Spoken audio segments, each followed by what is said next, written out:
Battle through the heavens volume 2 the flame emperor में आपका स्वागत है। चलिए स्टार्ट करते हैं। देखो भाई, ऐसा है कि मैं अभी थोड़ा रिवर्ड तरीके से बात कर रहा हूँ, तो ये मत सोचना कि मैं इमोशन लेस तरीके से एक्सप्लेन करता हूँ। एक दो वीडियो के अंदर मैं ये मैनेज कर लूँगा। Jiyama emperor यूटेन city.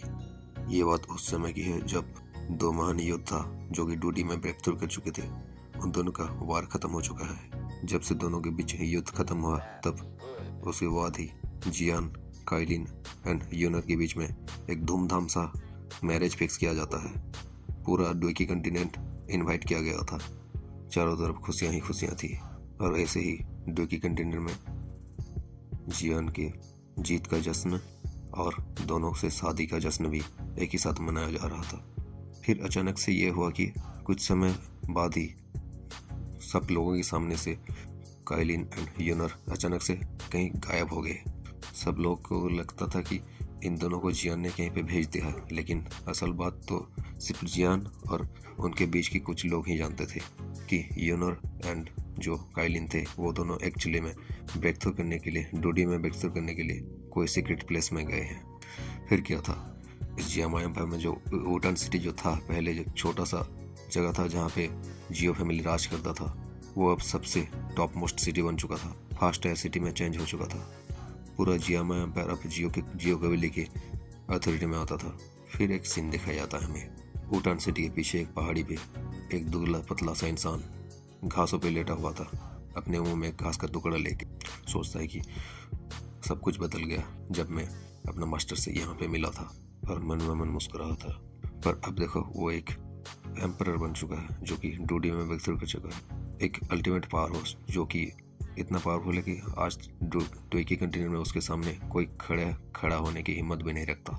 हाँ, ये वही इंसान था जिसने उस हुन कबीले की लीडर से पूरी ड्वेकी कंटिनेंट को बचाया था। और ये वही आदमी था जो कुछ समय पहले एक ट्रस्ट था, एक बेकार आदमी। लेकिन किसी को पता भी नहीं था कि इस बेकार आदमी एक दिन जाके इतना बड़ा आदमी बन जाएगी, उसके सामने पूरा कंटिनेंट ही झुक जाया करेगी।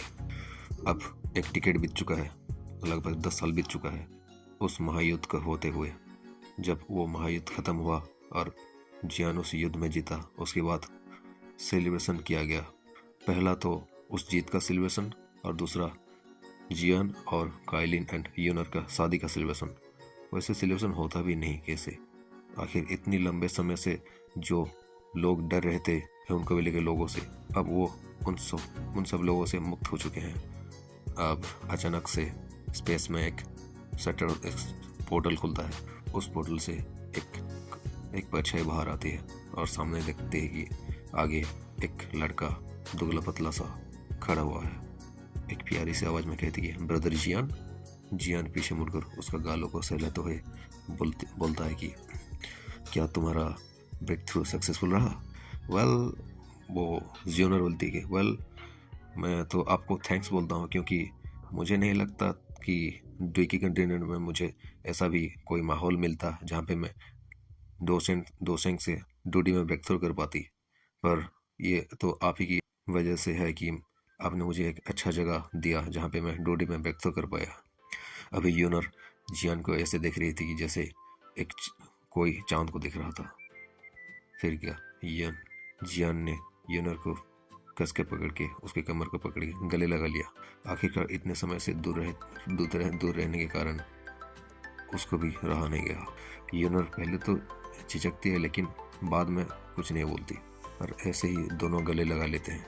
फिर अचानक जियान उसके लिप्स पे बाइट कर लेता है और दोनों लिप सिंक करने लगते हैं, और यूनर रोक भी नहीं पाती। आखिर रोकता भी कैसे, वो तो अभी उसका हस्बैंड बन चुका है ना। चलो कोई बात नहीं, वैसे भी एक रोमांटिक प्लेस में एक रोमांटिक सीन तो होना जरूरी है ना। हाँ, अचानक से फिर से कुछ होटल्स ओपन होते हैं और वहाँ से दो फिगर्स बाहर आते हैं। दो मिडिल एज्ड मैन पूछते हैं कि खांसते हुए पूछते हैं कि क्या हम गलत समय पे आ गए? जब जियान एंड जियोनर पीछे मुड़ के देखते हैं तो उन्हें पता चलता है कि अरे ये तो पिताजी और सीनियर जोकुन है, जो कि हमारे जिया के पिताजी थे। जियान शर्माते हुए बोलता है, क्या आपने भी ब्रेक थ्रू कर लिया फादर? सीनियर जोकुन। जियोनर के पिताजी बोलते हैं कि अरे बच्चे, इतना भी शर्माने की बात नहीं है, अब तक तो मेरे बेटी का पति बन चुका है, तो चलता है, कोई ना। फिर से और एक पोर्टल ओपन होता है, वहाँ से काइलिन बाहर आती है। वैसे काइलिन को तो मुझे काइलिन बोलना अच्छा नहीं लगता, क्योंकि जियान ने जब नाम दिया था तो उसको साइलिन बुलाता था। तो अगर बाद में अगर पब्लिक की डिमांड होगा तो मैं काइलिन को साइलिन बोल के बुला सकता हूँ। अभी जियान गो युआन से बात मतलब बात ख़त्म ही किया था। फिर सब साइड में देखते हैं, जहाँ से एक 9 कलर का हेवन सोलिंग पाइथन बाहर निकला था, और अचानक से ही एक सुंदर सी नारी में परिवर्तित हो जाती है।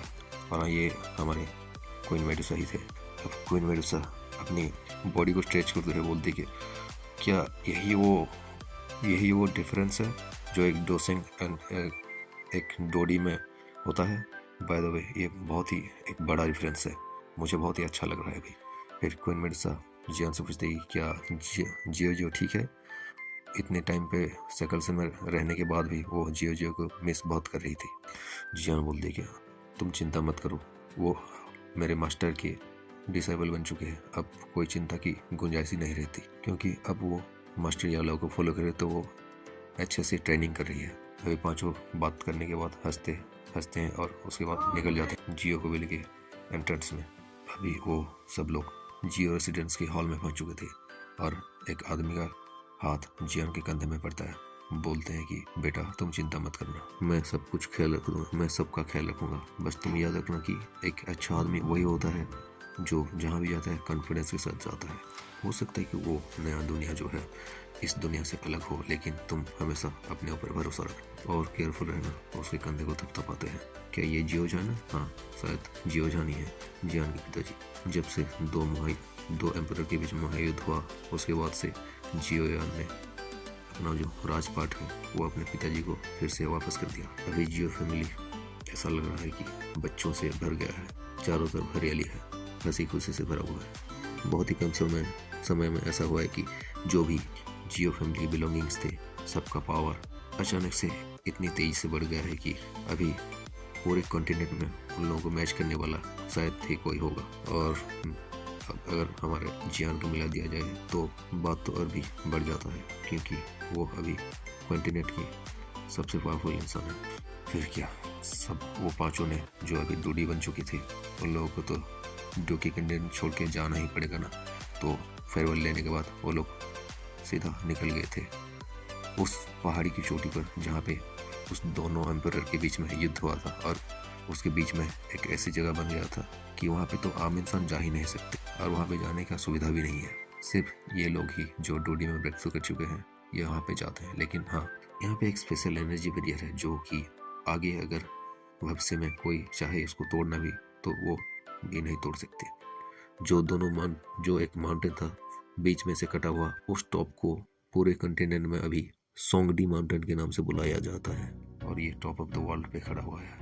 5 महायोद्धा वहाँ पे खड़ा हुए ऊपर की तरफ देख रहे थे। ये वो वक्त थे जो कि जब डोडी एसेंस जब 10,000 साल पहले खत्म हो चुका था, अब वापस आ चुका है इन पांचों की वजह से। अब शायद नेक्स्ट आने वाले समय पे बहुत से ऐसे लोग होंगे जो डोडी में ब्रेक थ्रू करके फिर से डोडी वर्ल्ड में एंटर कर सकेंगे। ये पांचों जो अभी इस पहाड़ी की चोटी पर खड़े हुए हैं, कुछ मोमेंट पहले जियो फैमिली के अंदर ही थे, और कुछ ही सेकंड्स के बाद ही इधर ही अपेयर हो गए हैं। आप पता लगा सकते हैं कि उनका स्पीड का लेवल क्या होगा। एक ब्लैक सा आदमी उन चारों के आगे अपने हाथों को पीछे करते हुए खड़ा हुआ होता है। चारों तरफ हवा एंड स्पेस फ्लक्चुएट करते रहते हैं। ऐसा लगता था कि शायद पृथ्वी और सूरज के बीच में ग्रहण लग गया है। जियान बोलता है कि आप सबको तो पता ही है, आप अभी डोडी में ब्रेक थ्रू कर चुके हैं, लेकिन यहाँ पे जो डोइकी है वो हमारे लिए सुइटेबल नहीं है, क्योंकि हम इससे आगे यहाँ पे नहीं बढ़ सकते, इसलिए हम सबको आगे बढ़ना होगा। ये कह के हंसता है।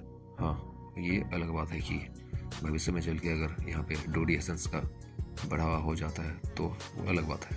सीनियर जोकुन क्यूरियसली पूछते हैं कि जियान से कि हाँ, ये सच है कि हमने डोडी में ब्रेक थ्रू कर लिए हैं, लेकिन तुम तो हमसे ज़्यादा ताकतवर हो ना, क्योंकि 10 साल पहले तुमने डोडी में ब्रेक थ्रू कर लिया था। अब तुम कौन से लेवल पे हो? ऐसा तो नहीं कि तुमने प्रोग्रेस नहीं किया होगा इस 10 सालों में।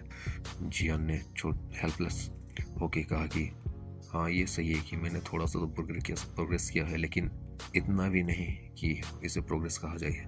जब से आप लोगों ने रिट्रीट किया था डोडी में ब्रेक थ्रू करने के लिए, उसके बाद मेरा एनर्जी थोड़ा सा ही बढ़ा है, क्योंकि यहाँ पे वो द्वेकी ये नहीं है जो हमें आगे बढ़ने के लिए काम आएगा। एक डोडी इस दुनिया में सबसे ताकतवर हो सकता है, लेकिन वहाँ पे क्या हो रहा होगा ये हमें पता नहीं उस नई दुनिया में। और शायद लगता है कि इसका आंसर भी हमें वहाँ पे जाके ही मिलेगा। जब आप लोग डोडी में ब्रेक थ्रू करने के लिए रिट्रीट पे गए हुए थे, मुझे एक अनजान सा एक ऐसा मिस्टीरियस सा एनर्जी मुझे अपनी तरफ खींच रहा था, जैसे कि लगता था कि अभी द्वेकी कंटेनर मुझे यहाँ पे रखना नहीं चाहती है और मैं इतने सालों से उसको दबा के रखा हुआ था। लेकिन अब लगता है कि मुझे भी दबाना शायद मुश्किल हो चुका है। अभी जियान ने अपने सर को ऊपर उठा के अंतहीन आकाश की तरफ देखने लगता है, बोलता है कि मैं उस अनजान सी आवाज़ और उस शक्ति के बारे में जानने के लिए उत्सुक हूँ जो मुझे बहुत ही आगे की समय से बुला रहा है। सीनियर जुगुन, उनकी आंखें खुली की खुली रह जाती। एक हेल्पलेस फीलिंग के साथ वो सोचते हैं कि शायद हम यहाँ पे सबसे ताकतवर हो सकते हैं, लेकिन वहाँ पे जहाँ पे हम जा रहे हैं लगता है ऐसा है कि वहाँ पे ये हमारा शुरुआत ही हो सकता है। परहैप्स लगता ऐसा है कि जस्ट ये हमारा उस दुनिया में एक बिगनिंग है। जियान एक नोट करता है और ऊपर की तरफ देखने लगता है। जब कुछ समय पहले उसके मुख पे एक स्माइल थी, अब वो बढ़ चुका था और ये स्माइल कुछ अलग ही तरह की स्माइल था, एक क्यूरियोसिटी से भरा हुआ। जियान का बॉडी धीरे धीरे ऊपर की तरफ फ्लोट होने लगता है और सामने एक पोर्टल ओपन होता है। जब जियान ये देखता है तो उसकी आंखें जो कुछ समय पहले काम और शांत दिखाई दे रहा था, अचानक से हॉट हो गया था। जियान सोचता है कि लगभग एक डिकेड हो चुका है, लगता ऐसा है कि मैं लड़ना भी भूल चुका हूँ। गो युआन एंड सीनियर जोकुन भी जियान के पास आते हैं और देखते हैं आगे, जो कि सामने एक पोर्टल था। पूछते हैं कि क्या यही वो रास्ता है जहाँ से हमें उस मिस्टर से वर्ल्ड पे जाना है? जियान एक नॉड करता है, हाँ तो फिर चलो चलते हैं। जियान की वीडियो स्लोली लिफ्ट होके उस पोर्टल के अंदर जाने लगते हैं और उनके पीछे पीछे उन चारों लोग भी जाने लगते हैं। अचानक से जैसे वो लोग अंदर जाते हैं, वहाँ पे वो पोर्टल बंद होता है और देखते ही देखते उस डोगी कंटेनर में जहाँ पे नीचे बहुत से एक्सपर्ट खड़े होकर ऊपर देख रहे थे सोंगड़ी माउंटेन पे, उनका रूह काम जाती है। वो देखते ही देखते अपने सामने ऐसे दृश्य को देख रहे थे कि शायद ही दूसरी बार उन्हें देखने के लिए कब मिले। और अंदर जब उन्होंने एंट्री कर लिया था, अचानक ही 10,000 माइल्स तक उनको सिर्फ अंधेरा ही अंधेरा दिखाई दे रहा था, चारों तरफ अंतहीन आकाश की तरह। अभी नीचे डोगी कंटेनर में पूरा आसमान सुन पड़ चुका था, क्योंकि कुछ समय पहले यहाँ पे डोगी कंटेनर के 5 पावर हाउसेस खड़े हुए थे और अभी देखते ही देखते वो खाली आसमान में बदल चुका था। लेकिन वो कर भी कह सकते हैं। बाय द वे, अभी वो 5 आदमी जो उस पैसेज के अंदर से जा रहे थे, ऐसा लगता है कि वो एक ब्लैक होल है जिसका कोई अंत ही नहीं है और वो 5 लाइट के बीम की तरह आगे निकल के जा रहे थे। जियान बोलता है कि सब लोग सावधान होकर चले। इवन ऐसा कोई सिचुएशन आ जाता है कि लाइफ एंड डेथ की सिचुएशन हो जाता है, तब हम लोग पूरे प्रिपरेशन के साथ ही आगे बढ़ना होगा। कुछ पिल्स बाहर निकाल के वो रेडी करके रख लेते। अभी जियान के हाथ में कुछ 9th रैंक की कुछ पिल्स थे और इनको खुद जियान ने ही रिफाइन किया था जब लोग वो सब रिट्रीट के लिए गए थे। तो ऐसा लगता है कि जियान का जो रैंक है अभी लेवल 10 में पहुंच चुका है, लेकिन यहाँ पे वो साधन नहीं है जहाँ पे वो लेवल 10 की गोली बना सके।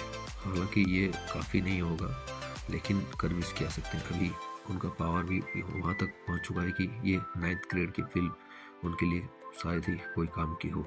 हाँ, लेकिन ये किसी डोडी के द्वारा बनाया गया है, इसलिए शायद ये कुछ काम कर दे। ऑनेस्टली बात करें तो एक्चुअली एक डोडी के लिए ये पिल्स उतना भी हेल्पफुल नहीं होगा, लेकिन क्योंकि जियान ने इसको रिफाइन किया है, एक हाई लेवल की फील है, इसलिए हम ऐसे हो सकते हैं कि हाँ हो जाएगा। ये सब बात करते हैं जब वो लोग आगे बढ़ते जाते हैं, जियान को ऐसा लगता है कि शायद आगे अगर कोई डिस्प्यूट होता है तो वो भी उस डिस्प्यूट में मैच नहीं होगा, क्योंकि उसकी स्ट्रेंथ पे इतना भी ज़्यादा नहीं होगा कि सामने वाले की पार्टी से वो बराबर का टक्कर दे सके। जियान बोलता है कि आप सब लोग ध्यान से सुनो, जब भी इस पैसेज में हम आगे जा रहे हैं तुम मुझे कंटिन्यूसली फॉलो करते रहो। इन केस कोई एक्सीडेंट होता है तो पहला चीज़ और आखिरी चीज़ यही होगा कि हम अपने आप को प्रोटेक्ट करें। हो सकता है कि एक वाहियात सा प्लान हो, लेकिन अभी हमें यही प्लान को ही लागू करना होगा। जब तक हम साथ हैं तो अच्छा है, अगर कोई गड़बड़ हो जाती है, हम अलग हो जाएं तो हम ये जो सोल का जेड टोकन है, इसमें है हम एक दूसरे की उपस्थिति को तथा जिंदा है कि नहीं है ये जान सकते हैं। ये खासकर जियान, यूनर और काइलिन के लिए ही बता रहा था। ये बात अलग है कि जब वो लोग ड्यूई के कंटेनर में थे तो जियान शायद ही कोई चिंता नहीं करता और ये दोनों कहीं पे भी चले जाते, अकेले भी रहते तो भी इतना वरीड नहीं होता। लेकिन ये एक अलग ही दुनिया है।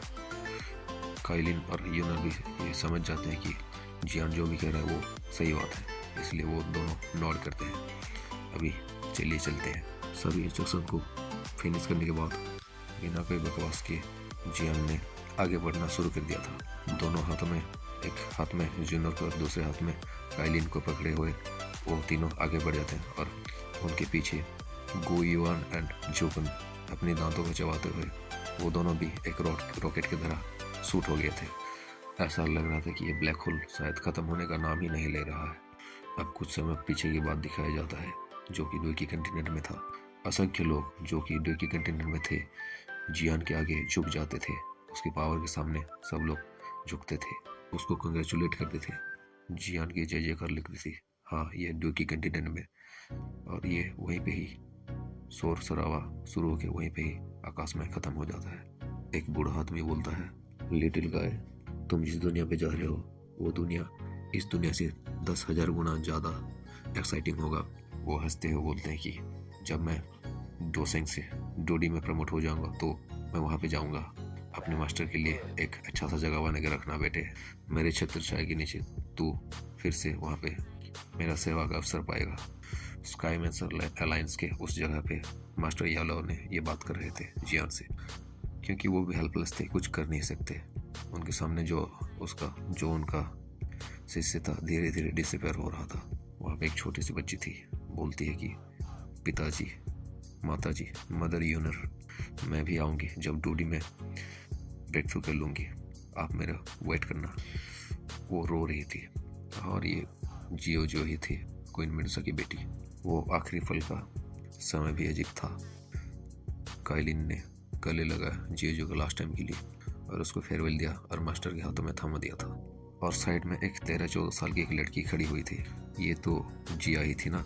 वो बोलती है कि जियान तुम मर नहीं सकते, क्योंकि तुम मर गए तो मुझे पिल्स देने वाला कौन रहेगा। वो मन ही मन में सोच रहा होता है कि शायद मैं आज यहाँ पे खड़ी ना होती और जिंदा भी ना होती अगर जियान ने मुझे इतना हेल्प नहीं किया होता, वो पिल्स ना दिया होता तो।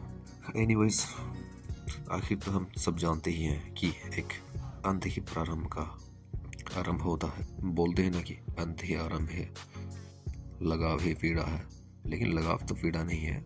हो सकता है कि एस्थेटिकली वो लास्ट मोमेंट को जियान याद कर रहा होता है कि जब वो लास्ट टाइम के लिए ड्यूई के कंटेनर में था और उस अनजान सी दुनिया के लिए उसके दिल में सोच रहा था, और अचानक से उसका खून भी गर्म होने लगता था और उसका लास्ट वर्ड यही था कि हाँ, मैं जियान, उस अनजान दुनिया में मुझे भी आने दो, देखते हैं क्या होता है। और इसी के साथ ये एपिसोड जो है यहाँ पे ख़त्म होता है और नेक्स्ट एपिसोड में हम देखेंगे कि उस अनजान सी या फिर उस मिस्टीरियस वर्ल्ड जो कि डूडी कंटिनेंट है वो होगा कैसे।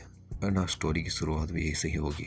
ये एक लंबा सा स्टोरी था जो कि फेयरवेल बेस पे था, क्योंकि अंत नहीं होगा तो प्रारंभ कैसे होगा। इसलिए ये जरूरी था कि हम लोग ये जाने कि बैटल थ्रू द हेवेंस की अंत, जो वॉल्यूम 1 का अंत हुआ कैसे था।